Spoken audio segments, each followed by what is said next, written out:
Welcome to episode 197 of Sports Geek. On this week's episode, I chat with Brisbane Lions Anthony Alsop on how the Lions push the envelope to rise above the digital chatter.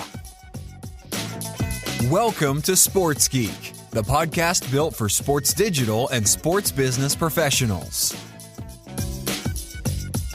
And now, here's your host who's finding great links via Refind, Sean Callanan. Thanks, DJ Joel. My name is Sean Callanan, and you are listening to Sports Geek. And I am really liking Refined. Check it out. Refined is an app. It does a lot of the things that Nuzzle does really well, but it is finding some really cool links, both in the app and in the email updates. As always, you can contact me at Sean Callanan or at Sports Geek. And as always, I would love to work with podcast listeners. If you ever want to contact me, you can do so on all of those channels. You can just go to sportsgeekhq.com/work and figure out a way how we can work together. I'm recording this a few days, 36 hours. I'm, again, a little bit jet lagged after coming back from Montreal, going to C2. Absolutely loved it. I'll talk a little bit more about C2 Montreal and C2 Melbourne after this chat. I caught up with Anthony Alsop. He is at the Brisbane Lions, and he has an interesting tale to tell in that he's gone full circle. He's now General Manager of Communications at the Brisbane Lions. He's been that since 2017. So I hope you enjoy my chat with Anthony Alsop of the Brisbane Lions.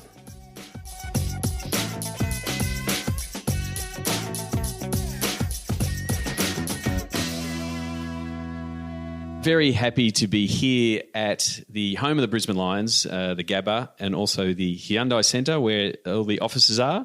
I'm here with Anthony Alsop, the GM of Communications at the Brisbane Lions. Welcome to the podcast. Thanks for having me, Sean. So I wanted to catch up with you while I'm here in Brisbane because you've got an interesting backstory to where you got to this role. And so before we get into that and your role at the Lions and what you know of the Lions, since you've started here, how did you get your start in this in the sports space? It's a long story now, but I graduated uni with an e-commerce degree. They don't even offer that anymore, which is a bit sad. It's a good way to make me feel old, but everything's e-commerce these days. Yep. I remember those classes we were talking about how shops could be open online 24/7, and who would have thunk it? Yeah. It was amazing at the time. Graduated with that. Went into IT sales. Yep. And was in there for 18 months or so, and went overseas and came back and just said, I have to get into sport. So I tried my hardest and kept failing for a full-time job, but I had part-time jobs around the Australian Open, working in statistics there with Melbourne Tigers basketball. And then after that, so I kind of forced my way in the sense that I knew I loved sport, and I thought always had a computer around. So I loved tech and digital and things like that. And just kind of started a blog of my sister's advice, which she reminds me of constantly to kind of get noticed. Because I think there really weren't that many people involved in it at a time. No, this is, same, so this is 2009, 2010. Bloggers were new and there wasn't many people commenting and producing content and saying, hey, this is what this digital space is doing, and so, it was a pretty small world. And that's how we first, crossed paths. Yeah. And, from there you did a conference, sort of brought people together. Some of the people have been on the podcast, like Jeremy McPeak and stuff like that. Yep. What was that kind of experience like? It was daunting at first. Again, trying to crack into an industry, you don't have many contacts. So it's really about getting to know people. Yep. And proving to yourself that you know what you're talking about, because there weren't that many people out there. Like you said, there was yourself, a couple of people at AFL Clubland, but really there weren't that many. Yep. But it was a space that was exploding really fast and people were really interested, but they also didn't really know or they really didn't think they knew what they were talking about. So getting someone out here like Jeremy, I thought was really important. We thought was really important. And then I remember saying to him the day before we went on stage, I said, mate, you're going to be a rock star for the next 24 hours. You're going to be loved. Everyone's wanting to speak to you. And he just goes, oh, no, I'm not. I just do a boring job over there. And then at the end of the day, he came and saw me. He's like, Anthony, I can't believe it. Like, I've given out so many business cards. I've had so many invites to things, and he just couldn't believe how popular he was. But there was just a real thirst for knowledge back then. Yep. And I think in Australia at the time, we all looked overseas and said, "Oh, what are they doing? That must be the best." Yep. Kind of thing. But yeah, putting conference together, we had it at the MCG. 150 people turned up. It was a great way to get a foot in the door for me as well. And then a couple of weeks after that, got offered a job at Richmond. They were just getting into digital as well for the first time. So they created a digital marketing manager role. And so again, that was, 2010? 2010, yeah. 2010. So again, it was as the teams were both, not just in Australia, but, globally, we're starting to see, how do we use Facebook? Yeah. Instagram was just new. Like you'll probably set up the account. I don't think it even started just 2010, and tweet, everyone was learning how to tweet and Twitter and what are hashtags and those kind of things. So you were in that same space that, Jeremy tells the story of getting the fax from the NBA saying, hey, we're going to do a website, we're going to do these things. Not quite at that level. Not that old, yeah. But the social element and being able to harness that's where you were at Richmond? Yeah. I mean, the main priority for me at the time was like website and email, the database, and then the social, like the page. I think Facebook, we had maybe like 12,000 fans or something when I started. I remember a couple of weeks after I started, Ben Cousins retired, and I went down with the camera, took a bunch of photos, and everybody was telling me it was the biggest press conference they'd ever seen. Yep. It was probably my first one, probably, yeah. And there was about 60 people there, journos, all the players were there. Took a bunch of photos, went back to the desk, posted it on Facebook, and the first comment was, wow, that happened like 5 minutes ago. That's amazing. Because there was a little clock in the background and people were amazed that, something had happened that recently was now up on Facebook. So that's where we were at that stage. Yep. And then, just really about building an audience, growing an audience. And so it was also then building out that team because, I joke when I started Sports Geeks, it's at the same time when teams had a webmaster. Yeah. And that, again, harking back to Jeremy, that was his Twitter handle. Yep. Right? There was one person updating the website. So you were going from this one person to, hey, this content thing's working. The website, we're getting traffic on the website. Our videos are getting more traction. And so you went through that, that phase of we're hiring more video people because it's delivering with Richmond. Yeah, well, for the first 18 months, I think I did everything really. So I tried to I was far from a video expert. So I tried to get video interns in. Up until I arrived, the media manager had done it all. So they were doing the media job and the digital job, which now would be impossible. But yeah, it was it just wasn't, it was as front of mind as it obviously is today. And then, so we just tried to pump out as more content as we could. I was really leaning on interns at the time. And then I reckon at the end of my first full year, that's when we got additional people in terms of video, graphic design, all that kind of stuff. And then, started to build out a team. It started being a team, multiple people doing things. Yep. And so from the Richmond job, you left Richmond and then went? Yep. I was there for Richmond for 5 years. Yep. And then I went to move to New York to work at the NBA. And so what was that role in the NBA? So it was a digital products specialist, which focused on the international market. So all the apps that we see overseas are different to what people in America get. Yep. So there's a lot of domestic contracts they have with, the local telecoms over there. And so the international ones that we see, they're kind of essentially run by the NBA themselves. Yep. So we were in the New Jersey office there, working on, League Pass, NBA.com international website, and then all the versions of the app. So there are 14 versions of the app. Yep. Just trying to deliver the best products we can. And so what was some of your lessons, being on, spending 5 years in, what we term over here in Australia, clubland, and trying to do the best for the club and work with the league, but then working at the league level and trying to serve what the league wants, but then also trying to see what the teams are doing, because all the teams in the NBA do a remarkable job. There's a whole team marketing, business operations that both leverage and, amplify what the teams are doing. Did you get that perspective from the league level work in the NBA? Oh, absolutely. So I actually sat next to the digital Teambo guys, essentially. Yep. So they have about, there's 3 team reps, so they have about 10 clubs per team they all manage.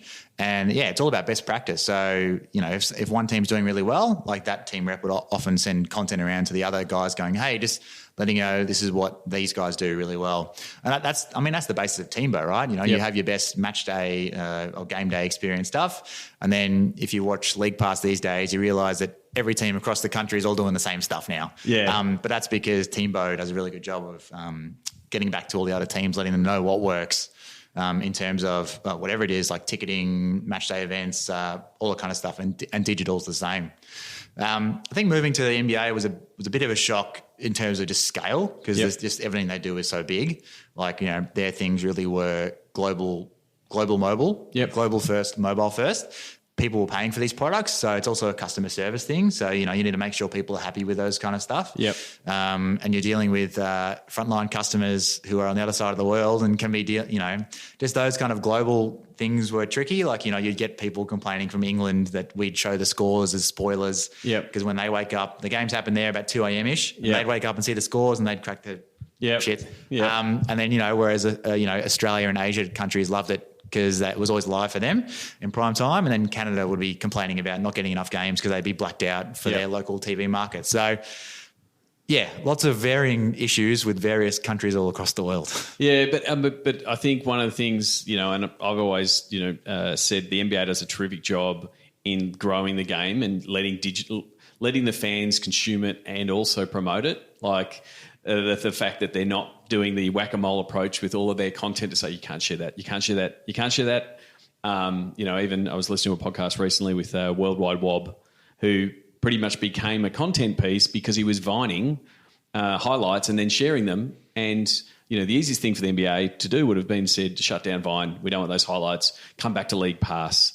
But, that recent article from interview with Adam Silver where the whole snacks become meals, he goes, well, we know if people are snacking on these highlights, they're going to want to watch it on my device, on my big screen TV. And just that approach is, the growth in the international side of the NBA has been phenomenal because of it.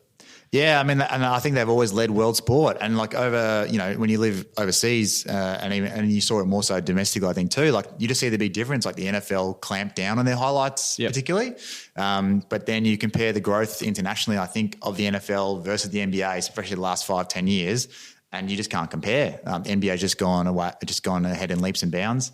And Adam's very digital first. He used to work at NBA Entertainment, so he'd seen the power of like having all those rights. And interesting how they've launched this Michael Jordan documentary this morning, and that's really only. That can only really happen because 30 years ago, David Stern said TV is going to be huge in the future, and they held all their own rights. They filmed everything.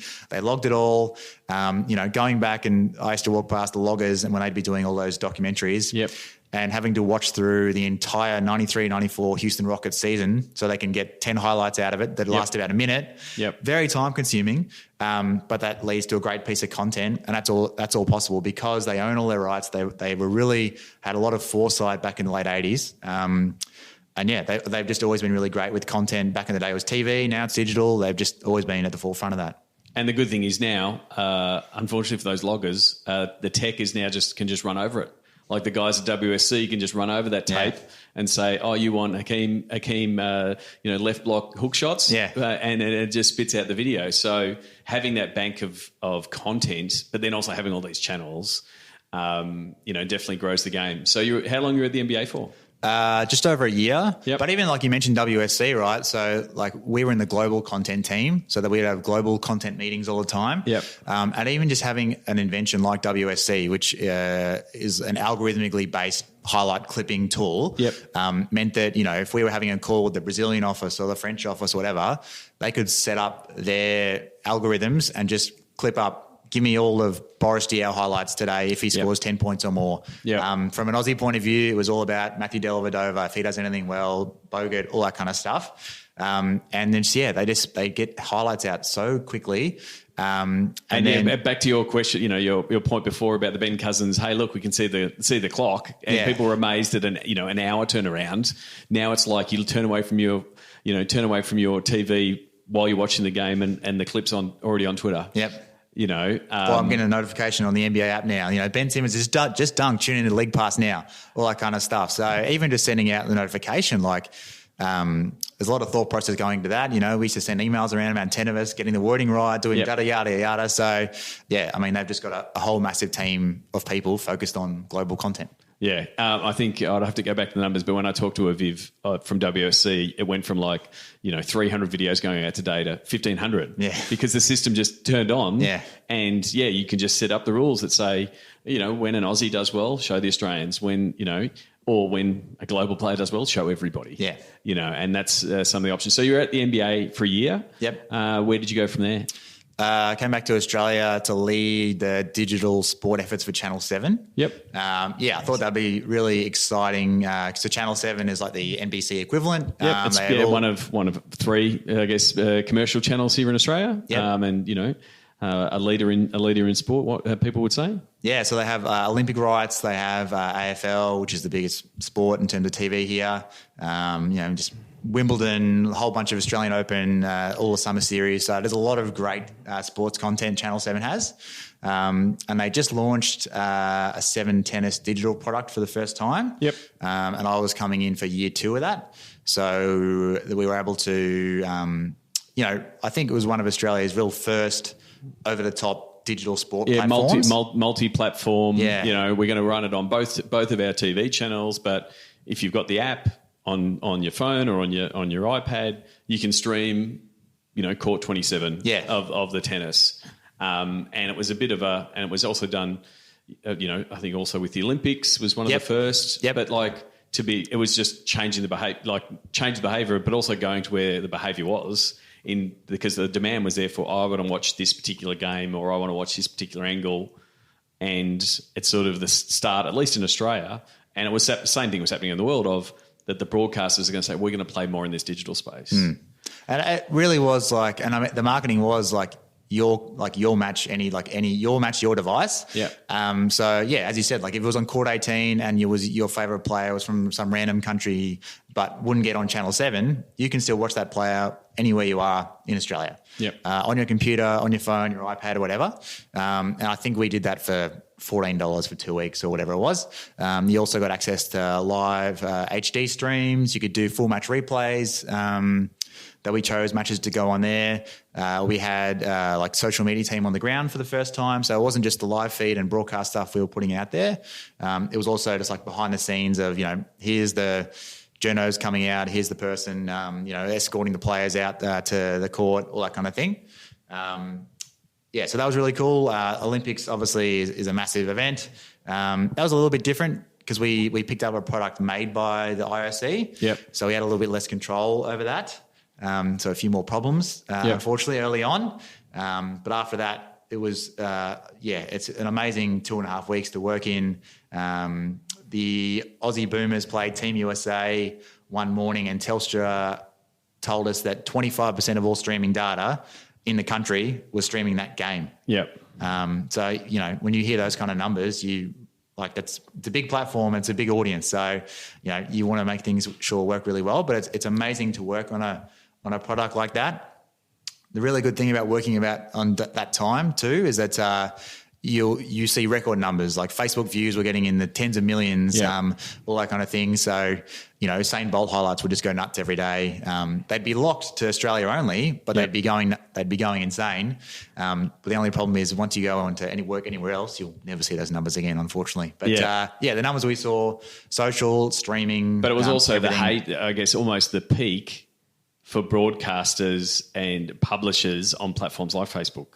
100%. Because we've seen, since, that time, 2012, 2013, 2014 was when, Facebook opened up the tap and said, we want it to be the personalised newspaper. Yeah. We want you to be there.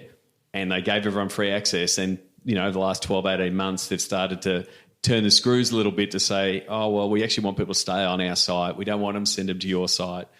So that was I was talking to some digital publishers the other day and, they're getting absolutely smashed with the falling traffic. And we're seeing that, across the board with, both teams, leagues, that the traffic that they're getting from channels, Facebook is dropping, considering it was such a big chunk of all digital publishers' traffic. But yeah, that would have been the heyday. Oh, absolutely. And just, the numbers were insane. And, so Facebook loved us, Google helped us out, putting us in their little card boxes. And so anything, if you search Usain Bolt Olympics in Australia, you went straight to our YouTube page, all the videos would play in line. Like, it was great. But I mean, they obviously invested a lot as a business into that. So you want to get some returns. And it was just really good to see, digital advertising and digital first at scale. Yep. Because, it was just a huge production. The whole office from Melbourne, essentially, we moved up to Sydney. There was 300 staff there. So, you'd walk past Mel McLaughlin doing a live thing down to our digital office. And then, we all worked as one. So it was a really great event. I think everybody at Seven made a profit. Digital made a profit. TV made their biggest profit in a while, I think. Yep. From that point of view, it was a great success.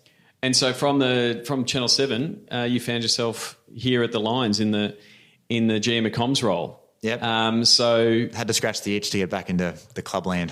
So was it a bit that way of being in the being at league side, product side, being at broadcast product space, and go, I really miss the storytelling, the camaraderie of what Clubland offers? That was it. Yeah. I mean, ever since I worked out, I was not going to be a professional athlete, which is very early on for me. I wanted to be involved at the coalface. Yep. I really enjoyed my time at a league and a broadcaster, but you just can't beat being at a club from my point of view. I love the ups and downs. Unfortunately, at the moment, there's probably a few more downs as we're not winning very often. But, the atmosphere around the office, the team upstairs, all the admin and the footy guys downstairs, you wouldn't know we were bottom of the ladder, even though we are at the moment. When you walk around, everyone's still in a great attitude.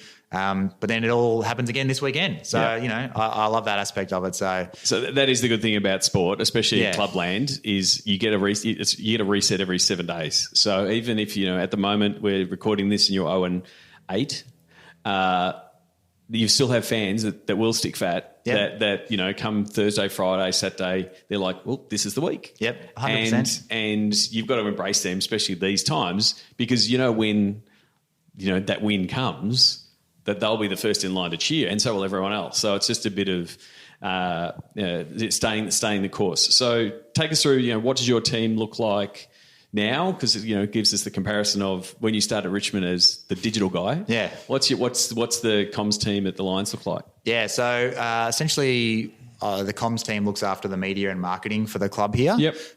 So we essentially have two teams, like a media team that we involves our media, our digital, and our video. Yep. And then we have a marketing team that involves our marketing, our design, and then our match day experience. So we have two people looking after video. We have two people looking after digital. Myself and our media manager looking after media. Two graphic designers, two marketers, and then a match day or an experienced fan development type person. Because up here at the Gabba, we control a lot more of the match day than Victorian teams tend to do. Yep. So we have a lot of involvement with the match day experience here. So all up a team of 11. Okay. So that is a big improvement from one. Yeah. And again, if you look back today, you go, oh, how did I do all of that? So just to give people context from the market point of view, Brisbane is a unique. Brisbane Lions are a unique team in that they're a merged entity between the Brisbane Bears, who are an expansion club, and then the Fitzroy Football Club, which was a Melbourne club that was effectively on its knees financially. And so that's now a merged entity in the Brisbane market. As someone who's come from Melbourne, and Melbourne is very much an AFL town, you are now in sunny Queensland. Weather is terrific, but it's not an AFL. It's not AFL territory at all. The Broncos are the big brand NRL. It's rugby country up here. What's it like? What's the difference like being the challenger brand, challenger team in this market? Well, that was for me part of the challenge, and that's part of what drew me to the role. I thought, the teams at the bottom end of the ladder. There was a lot of bad publicity around the club, but I thought getting back up to the top would be a really fun challenge. And it's not that it has not had success. So again, for the context for US, it had a three-peat and is one of the greatest teams. What was that? It's 2001, 2003. Yes, unfortunately, Collingwood lost to two of those grand finals, so it brings open wounds. And it's known as one of the greatest teams of the modern era. So it's not like they haven't tasted success here, but it's still a challenge, and you've got to fight your way back up. So sorry. Yep. No. So, I mean, as a business, we obviously look back on the halcyon days when the place was sold out on weekends. Membership numbers were really high. And all of our players had frontline media gigs, reading the news on local television, all that kind of stuff. But just reality, when you're not winning as much, those opportunities don't come. Rugby league, definitely number one up here. But I think the market up here, they like winners. Yep. And to be fair to Brisbane locals, like, we haven't given them that opportunity a lot lately in the last decade or so. So we've seen that when the club is up and about, there's interest there, not only mainstream, but the general sporting person of Brisbane also has an interest in AFL. Yep. So I think that when everything turns, and we're confident that it's slowly turning at the moment, with a lot of young players re-signing and all the good feelings of young talented kids coming to the club. So we think it'll turn, and we're kind of preparing for that now. Yeah. It reminds me a lot of my time at Richmond when I joined in 2010. They'd started the season 0-9. They were called the worst team since Fitzroy. And then last year, 7 years later, they've won the premiership. They're the toast of the town and on and off field. Yeah, now at 93,000 members, I think, which is, ridiculous numbers. Yep, and you speak about all those fans sticking fat. Well, in those tough times at Richmond, who had the very tough times, the reward comes and they're very happy at the moment. So I kind of see it's, I'm very biased, but I see it in a similar path.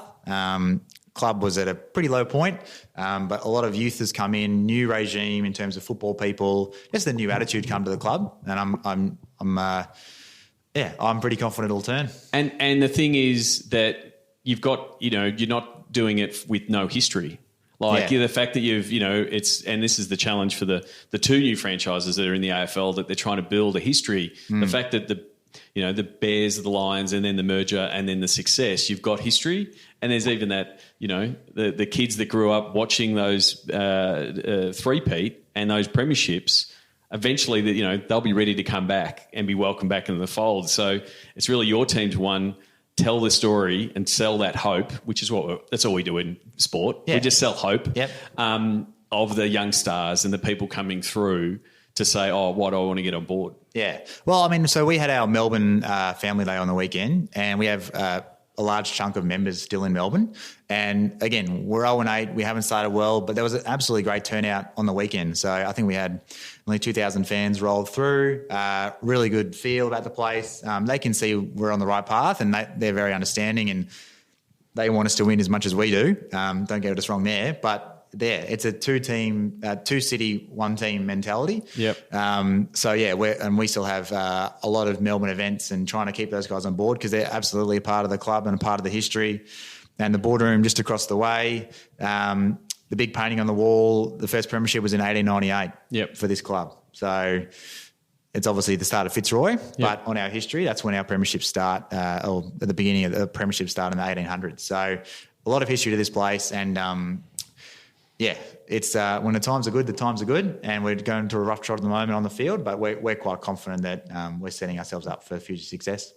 And the other path for growth is your new teams. Like the fact now that you're in AFL Women's and you're developing that, and they're having some success on the field. What's it been like, in the club, to be introducing a new team, new vibe, new fans, because you'll be getting, what AFL Women's has sort of unearthed is these fans that have never followed AFL, but they want to follow the women's game. What's it been like from your side of the desk? Absolutely. I think it's been a bit of fresh air for the club, to be honest.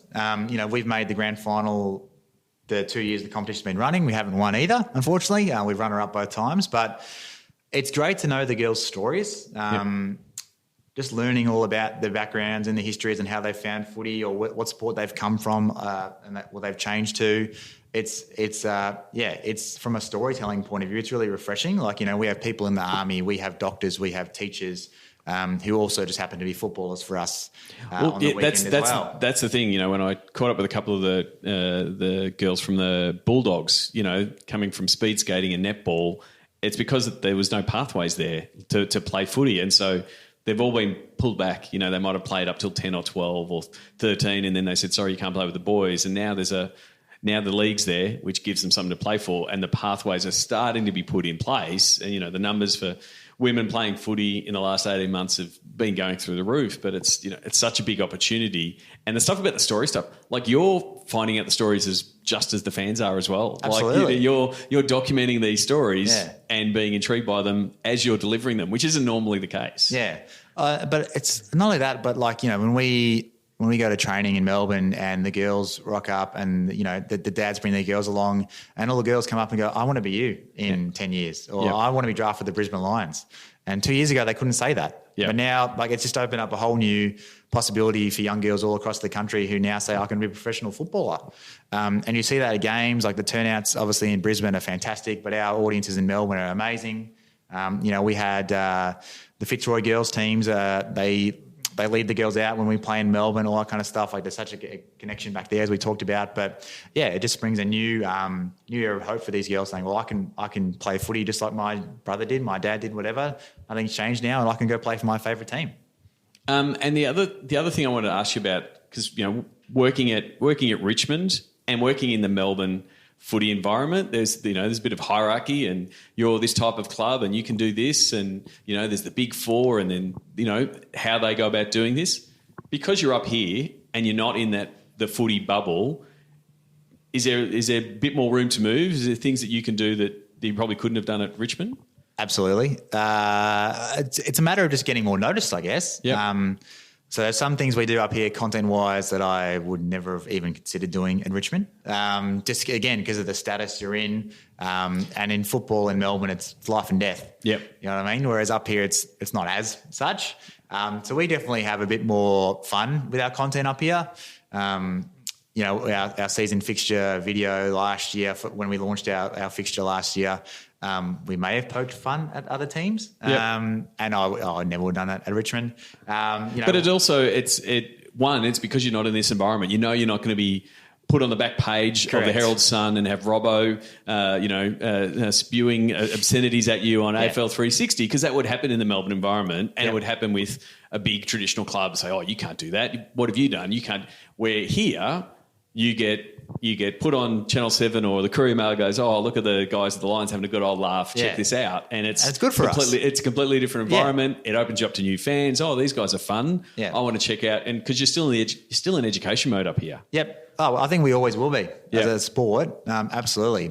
But also when it comes to the players, there are just less requests up here. Yep. So the players are more willing to do, on the whole, more willing to do more things or say yes to things. And we're also very lucky that we have a couple of guys who are willing to make themselves look stupid or take the mickey out of themselves. So last year, Mitch Robinson did a merchandise video for us that took off Zoolander. Yep. And so we always try and do one crazy, silly video a year, and we determined that was going to be it. And he got into it 100%. We loved him for it. Liam Dawson, another player there who did it for us. And so that probably was our number one video last year. It got on Channel 7 broadcast 2 or 3 weeks in a row. It got on all the footy sites. It did everything. It went unbelievably viral in the footy media world. But again, it's something you probably wouldn't do in Melbourne if you're a big Melbourne club, because you just can't be seen to be taking footy as a joke. And we don't, obviously. Yep. But we can have a bit more fun with our content, and the guys are willing to do that. Which was, from our point of view, it's from a content point of view, it's really great. Because you do have to have that broader scope of, because, the big clubs, they know they've got their 100,000, 200,000 fans that are rusted on. Yep. I'm a Collingwood supporter because my dad was a Collingwood supporter, because my granddad was a Collingwood supporter, because my great-granddad played for Collingwood. I didn't have a choice. Yeah. Whereas here, everyone's got a choice.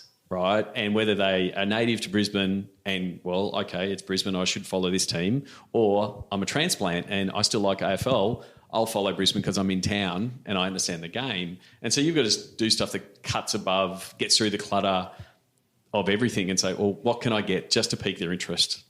So the toughest thing after success is the second album, right? You go do the successful viral video. So what's the process now to say, okay, guys, let's come up with it, because the brief of go do me a viral video, Anthony, is impossible. Yeah.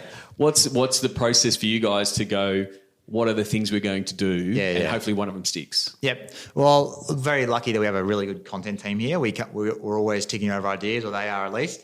I just had another one the other day we wanted to do, and we probably didn't do it just in the end. It was a bit hard. Yep. But just trying to sell more memberships. We're coming the classic Australian ad here when you went to the movies was you don't steal movies or you don't steal a car or whatever kind of thing. So we're going to rip that kind of thing off. Just trying to bringing popular culture into it, have a bit of fun where we can and get the buy-in from the players. That's another big thing. But you're right, it is very hard to follow up the second act. But it is like, for mine, it's a bit of a mentality and a little bit of, you telling the team, there's no bad idea, throw it out there, we'll put it on the table, figure it out. If it doesn't work, it's not going to go against your performance review, because we want to be creative and we want to find a spark, and you're not going to figure out what's going to be successful in a meeting room. Correct. Right? You're only going to find out when you put it out there and the fans go, that's awesome. Yeah. So it's a bit of, it's a mentality thing as much as what's the best idea. Oh, I think we're really good with throwing ideas around in Slack. Yeah. Whenever we see something good, whether it be another AFL team, any team around the world, any brand, we chuck it in there and go, can we rip that off, or can we do a version of that? Yep. And that kind of gets everyone ticking over. So, we keep our eye across, every other league and code as much as we can. Yeah. So I want to finish things off with the Sports Geek Closing 5.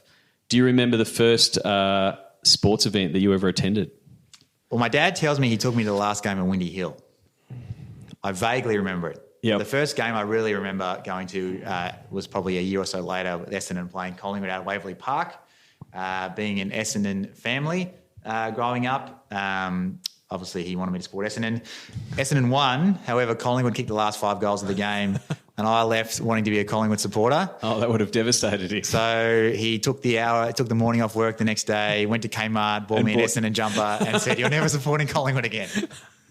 Yeah, see, as I said, most kids don't get a choice. No. I think I was at a Collingwood family day once, and a little girl was running around that just had a number on her back, but it didn't, and went to have a name, and it just said, I don't have a choice. That was on her back. It's like, at least we're being honest. You would have been at a lot of sports events over your journey and your travels and working. Do you have a favourite food memory or a go-to food at a sports event? A go-to food will be a bit hard because I'll eat anything, but a food memory. So at the NBA, and it's going to sound very first world. No, that's all right. Go for it. But the NBA used to have permanent suites at Madison Square Garden and Barclays, and we used to have these ticket raffles essentially where you go in to try and get these tickets. And I won tickets to the Hulk Hogan Appreciation Night of all things at Madison Square Garden. So I went along to watch that, but it was in a corporate suite. Yep. So you rock up to the corporate suite, there was an open bar and just all the food you could ever imagine was there on the right. So you have great appreciation for Hulk Hogan now, correct. I guess. I love him. And his number or whatever. He got retired for the he number. He got retired, yeah. And then the next night there was an NBA game, whatever, and the thing wasn't there anymore in the rafters. So it was a fun 24 hours for Hulk. His jersey or ripped shirt had been retired to the rafters. What's the first app you open in the morning? I'm Twitter or email, normally Twitter. Yeah, Twitter, just see what's happened. Yeah. Make sure none of your players have done something stupid. Well, yeah, that too, definitely. But I actually don't mind the catch-up thing. Yeah, I always get that in the morning, and if anything majors happen, I normally find it in there. Yeah. It's about time they got the algorithm to say, what have I missed? Yeah, basically. It's getting it pretty close to right. I agree. But thankfully, our players don't mess up on social media. No, exactly. It was just joke, but it's always a media manager's. Yeah, it's like as soon as you've said that. Is there someone that the podcast listeners should follow that you like, either someone you've previously worked with, an author, or someone that tweets, or a player, or whatever? Who would you say that they should give a follow and check out? I would follow. I like Jono Simpson. He used to work for him, which obviously is a bit biased, but he's really good with getting across sports media stuff, jobs going around, any trends. Basketball point of view, Ben Falk is a former analytics guy. He used to work for a couple of teams, and now he breaks plays down. He breaks breaks down a lot of stuff from a team first point of view, which is really smart. He started his own website. He's really cool. What's I his love reading website? him. Cleaning is it Cleaning the Glass? Oh, yeah. I think so, yeah. Yeah. He's I haven't subscribed, but I've seen a bit of his content. And, you're pretty good for keeping up with social media news as well. Thank you. Geek. So I get you to answer this from two points of view. What social media platform is your MVP? So Kevin Durant style, you're the real MVP. But from the Lions' point of view, and then from your point of view, Anthony. From my point of view, it's probably Twitter again, just because in media, you need breaking news, you need to keep up to date with all that kind of thing. Twitter's for me in that sense. I think from a platform point of view, I reckon 12 months ago I would have said Facebook without a doubt. Yep. Just because of the reach and everything we've talked about. Everything you've talked about now has changed that a bit. Yep. And also, our audience is more on Instagram now, I think, too. And Instagram is changing a lot, and it's evolving and updating. The fact that it's a dual product now. Your stories is its own thing, correct. And it's done a good job to steal as much from Snapchat. The fact that everyone I'm talking to is getting stacks of engagement on the stories, and then it's like, well, what do we do on the picture? The side, what do we do on the actual feed? Yep. But the growth of Instagram is ridiculous. Yeah. Like the fact that it's just rocketed past Twitter, and the engagement, and that you're not alone when people saying, "Oh, the engagement we're getting on this platform is amazing." Yeah. Now, this is a story we've heard before from Facebook, right? So just be warned, everybody. It changes pretty quickly. It can change pretty quickly, but it's definitely the one that most teams are getting a lot of traction with at the minute. Yeah, and you got to adapt to it too. So now everything's algorithmic. We don't put quarter time and halftime scores up anymore as a post. Yep. You put it up as a story because it's gone in 24 hours. Because it was always weird when you'd be scrolling through and then you'd see the end result, and then about 5 posts later you'd see the halftime score and be like, that's not right. But even more disappointing, you see the boys are fired up after you know the result. Yeah. You're like, that was really fired up. What happened? Yeah. So where can people find you on the internet? Just on Twitter mainly. I'm at Anthony Alsop, just my name. Nice and original. Nice and easy. There's you did your best to grab your handle. There was no other people. So that LinkedIn and the like. I'll share the link. Everything is /Anthony Alsop. Well, thank you very much for coming on, and hopefully by the time this is aired, you do have a win in the win column for the Lions. Fingers crossed. Download our Facebook campaigns guide at sportsgeekhq.com/FB campaigns. Thanks again to Anthony Alsop from the Brisbane Lions. You can contact him via Twitter at Anthony Alsop. That's ALSOP. Send him a tweet and tell him that you listened to the episode and you've checked out what the Lions are doing at Brisbane Lions, available on most channels. Quick recap of C2 Montreal. Absolute blast. Enjoyed it. Finished off rocking with Snoop Dogg, or Snoopadelic as his DJ name is, on the final night. Couple of key takeaways for me. From a format point of view, I absolutely loved the brain dates. So it was like Tinder for your brain in setting up different meetings. I ended up having 18 curated meetings where people booked in to talk to me about sports and fans, or podcasting, or just Melbourne. And it was really good. People who were going into the Brain 8 Lounge were really open for really cool conversations. So I'm really looking forward to reconnecting and following up on those conversations. But I really, big thank you to the E180 crew and Sylvain and Anne especially, who are always accommodating in the Brain Lounge, in the Brain Dates Lounge. Also, love the Brain Labs, the different ways. Transparent one was really cool, around looking at the way that you perceive people and potential exclusions that you're doing, and sort of open your mind on that. I tried the self-hypnosis ones. I don't think I meditate enough to really get the value, but it was apparently under there for 8 minutes, and it felt like 2 minutes, so something must have happened. And then some of the content that was on the big stage, it was good to listen to, not just listen to Snoop as a DJ, but to hear him talk about the marijuana business and how it's growing in Canada and some of the opportunities that are going to happen, and also how it's affecting sport, obviously around pain management. And some great sessions on entertainment and AI. So I'm still going to put together my thoughts and a bit more content about C2, but I now understand it. So thank you to Martin and Leah and the C2 team for inviting me. C2 Melbourne in October, 17th to 19th of October, will change things. I do like the tagline. It's a conference that reinvents how we network. I'm a networker. And I absolutely loved it. So looking forward to C2 Melbourne and C2 Montreal next year with their theme of tomorrow. So I want to see how we can get sports a little bit more involved with C2 Montreal. As always, if you want to get in touch with me, or if you want to look at potentially booking me for your conference or your next event, whether it be an internal event or a fully fledged conference, you can go to sportsgeekhq.com/keynote.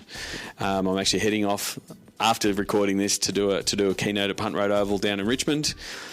Testing out a new keynote around my book that I am working on. I spoke about it earlier in the year. I've actually got to start putting pen to paper or pixels to screen if that's the case. But I built a keynote and a workshop out of that book idea that I've discussed previously.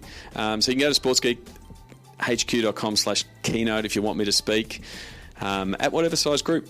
And as always, you can contact me, Sean at sportsgeekhq.com. Stay tuned for the Sounds of the Game this week. This is from my time in San Francisco. Again, thank you to future guests. Stay tuned. Spoiler alert, Bill Schlau at the Giants game where there was a sack fly and Buster Posey score. So that's the Sounds of the Game at the end of this episode. As always, you can send yours in. But until next episode, my name is Sean Callanan, and you've been listening to Sports Geek. Join over 1,000 sports business executives in Sports Biz Slack. Go to sportsgeekhq.com/Slack. Please share your fave episodes of Sports Geek on LinkedIn. Be sure to tag Sean Callanan. Go to sportsgeekhq.com for more sports digital marketing resources. Want to chat with Sean?